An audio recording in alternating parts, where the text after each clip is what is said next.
하루에 3시간을 걸으면 7년 후에 지구를 한 바퀴 돌 수 있다.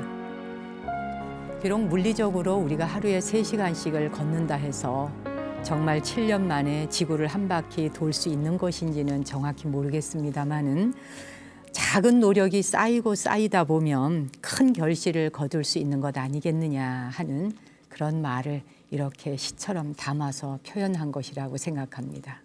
꾸준함의 힘으로 아주 작은 것이지만 차근차근 하나씩 그렇게 쌓아가면서 결실을 거두는 한 해가 되었으면 합니다.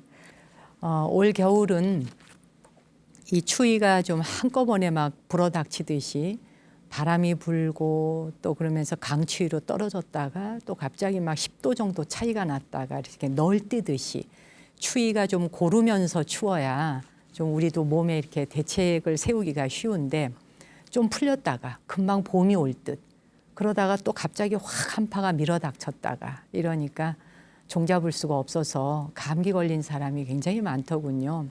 특히 그 독감 때문에. 이 독감이라는 게 무섭죠.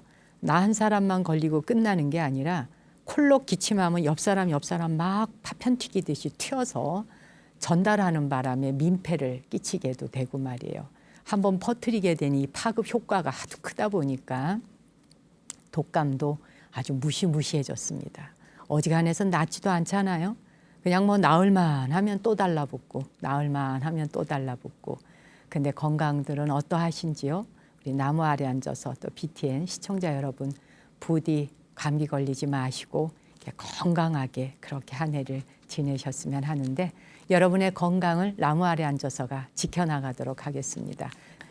왜 우리가 어느 날 길을 가다가 갑자기 어디선가 들려오는 피아노 소리, 음악 소리가 있는데 그 음악 소리가 뭔가 막 갑자기 귓전을 때리면서 사로잡는 경우가 있죠.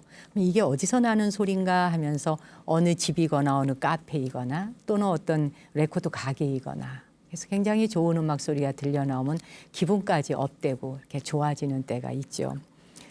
사실 그 음악이라고 하는 게 그 한 곡의 음악이 사람을 이렇게 쫙 마음을 끌어당긴다고 하는 건 그 음악 안에 담겨 있는 자비심, 사랑 이런 것들이 갑자기 듣는 사람으로 하여금 이렇게 신경계를 자극하면서 안정감을 주거나 행복감과 편안함을 주기 때문이다 하는 생각이 들어요.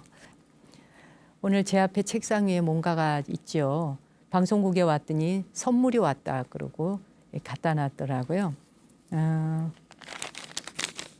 인천시 계양구에 사신다는 윤선재님께서 편지와 함께 저에게 이렇게 선물을 보내주셨는데 이게 뜬 게요. 이거 요즘에 많이 떠서 쓰잖아요. 주변에 나누기도 하고 이걸로 꼭 설거지만 하라는 법 없는 거 아시죠? 이거를 묻혀서 이제 뭐 유리 닦을 때도 쓰고 이렇게 청소용으로도 쓰고 저는 이렇게 발 닦을 때 이거 잘 씁니다. 많이 만들어 보내주셔서 방송국의 직원들하고 잘 나누도록 할게요. 나무 아래 앉아서를 보시면서 이걸 뜨며 여기에 보내야겠다라고 생각하셨을 것 같아서 그런지 더 반짝반짝 빛이 나네요. 스님 새해 복 많이 받으시고요. 저는 인천에 살고 있는 66살의 금선화입니다. 2015년에 제가 달팽이 편지를 보냈었거든요. 우리 아들 결혼식 그리고 우리 남편의 암 수술에 대한 사연 보냈었어요. 그 편지를 제가 읽어드렸다는 거죠. 그래서 그것에 대한 감사함으로 이렇게 목도리도 뜨고 겨울나라고 잘나라고 떠서 보내노라. 근데 이게 뭐지? 편지만 보낸 게 아니라 이야 여기다 또 이렇게 현금까지. 제가 일전에 한번 부탁드렸을 텐데요.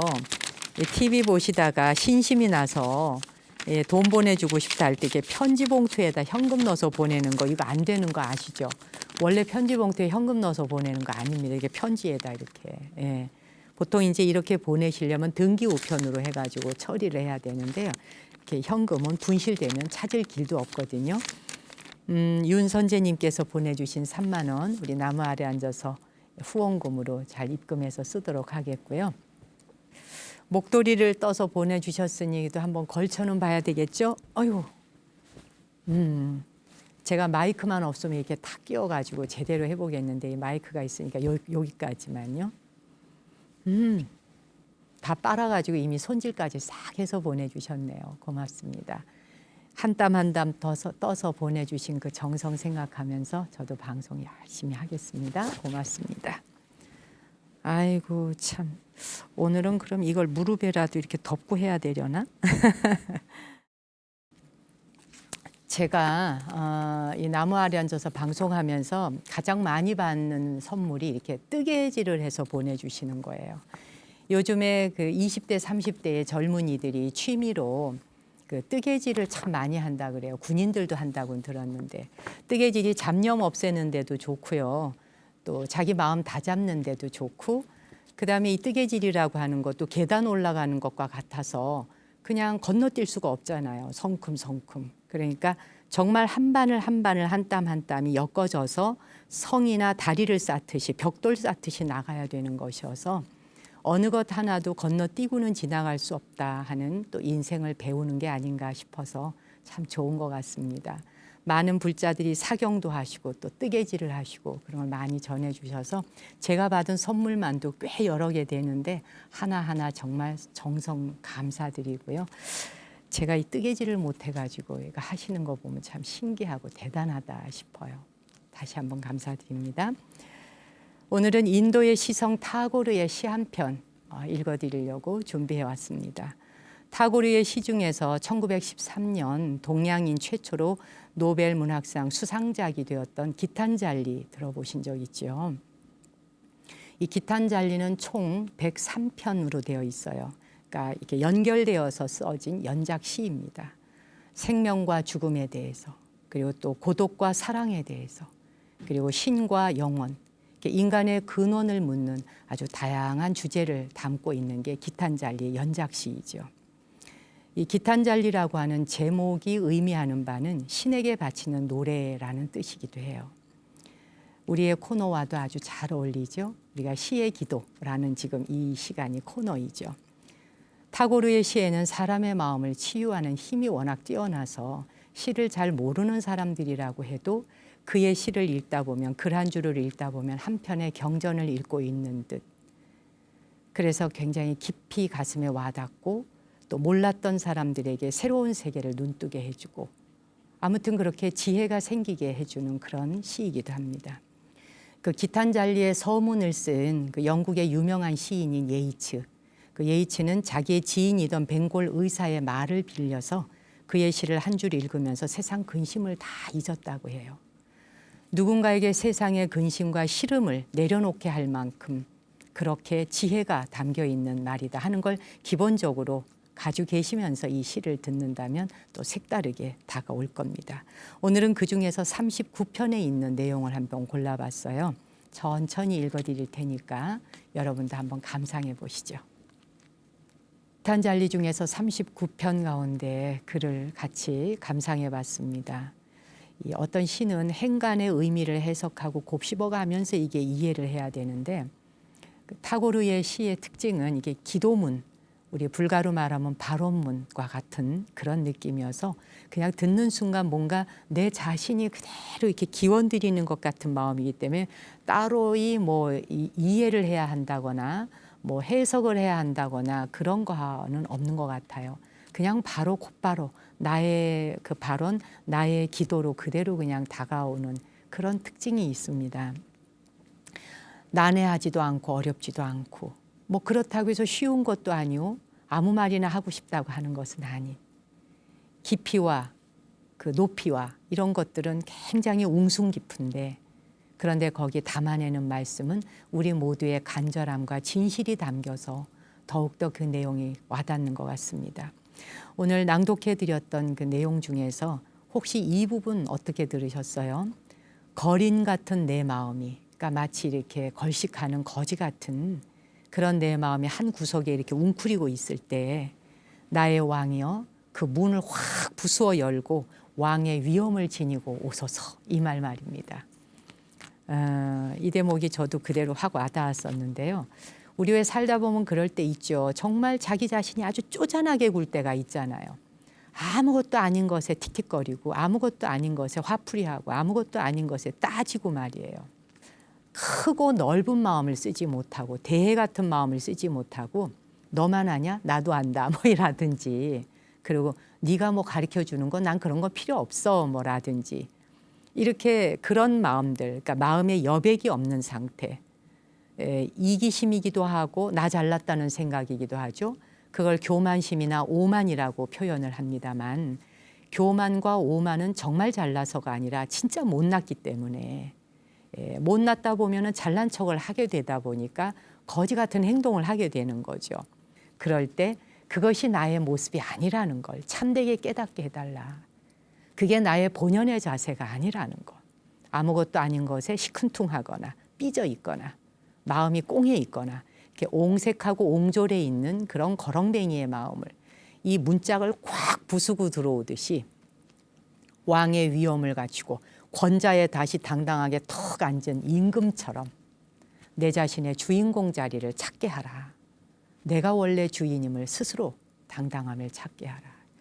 우리의 마음은 우주보다 넓을 때도 있지만 좁고 약해지기 시작하면 바늘 하나를 꼽을 자리가 없노라라는 말처럼 선가에서 내려오는 이야기죠. 근데 그것은 우리의 본성이 아니라는 말을 다시 한번 상기하게 하는 시입니다. 위대한 본성은 당당하고 왕과 같이 그렇게 위엄을 갖추는 것이다. 그럴 땐 뭐 누구에게 잘난 척을 할 이유가 없잖아요. 내가 왕이니까 뭐 너희들은 다 노예처럼 따라 이게 아닌 거죠. 위풍당당함을 갖추면 그 아름답고 멋있어지잖아요, 사람이. 예. 기탄잘리 또 읽어봐도 또 좋고 또 아름답고 그러네요. 제가 부른 노래입니다. 등대지기, 하모니카, 바이올린, 아마 기타, 해금 여러 가지 연주가 그 악기가 어우러져서 하고요. 제 목소리까지 섞여서 이 겨울이 가기 전에 등대지기 함께 듣겠습니다. 여행을 갔어요. 이번 겨울에 얼마 전에 사진을 찍어 보냈는데 하얀색 등대가 이렇게 앞으로 나와 있고 그 뒤에 빨간색 등대가 그러니까 일자로 같은 방향을 보고 있는 거죠.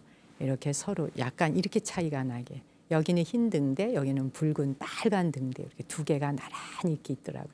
바다를 향해서 있는데 정말 같은 방향을 바라보면서 사실 서로 다른 모습을 하고 있지만 두 개의 등대가 흰색과 빨간색 등대가 바다를 지키고 있는 그 사진을 풍경으로 보는 것만으로도 상당히 아름답고 멋있었거든요.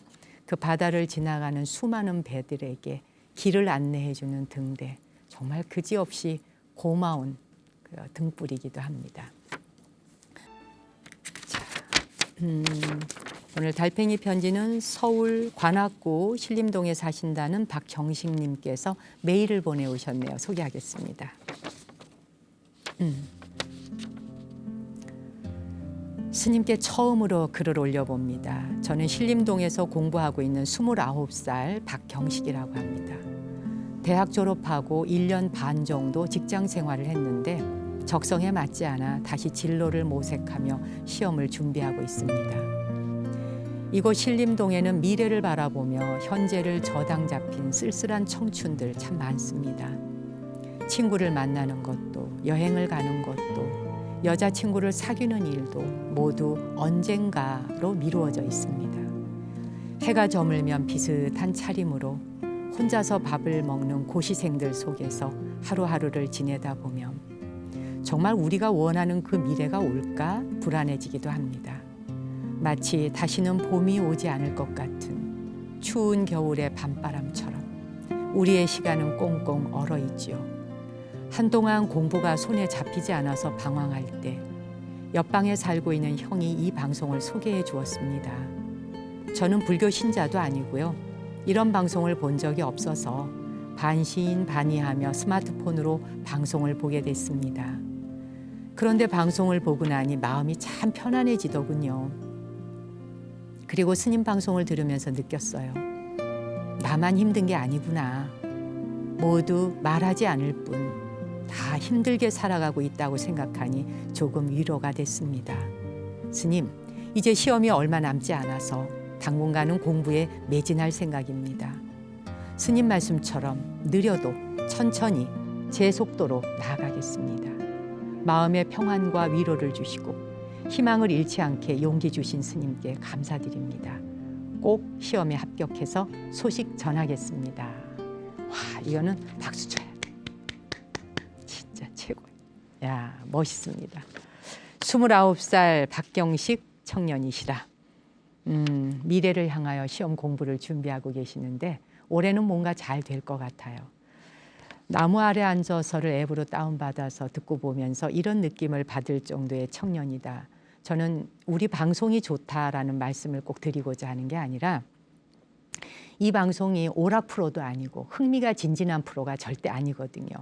어찌 보면 젊은이들에게 식상할 수도 있고 지루할 수 있거든요. 뭐 맨날 저렇게 좋은 소리만 해 라고도 말할 수 있고요. 잠깐 웃고 하하호호 하고 그냥 박장대소하고 스쳐 지나가 버리면 그만일 수도 있는.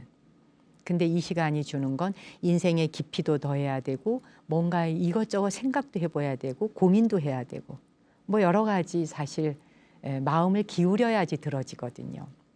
근데 그렇게 정성과 마음을 기울여서 이 시간을 시청하며 자기 마음에 와닿고 다 더더군다나 남의 형편까지 나만 힘든 게 아니었구나, 남도 힘드는구나 라고 알아차릴 수 있는 힘.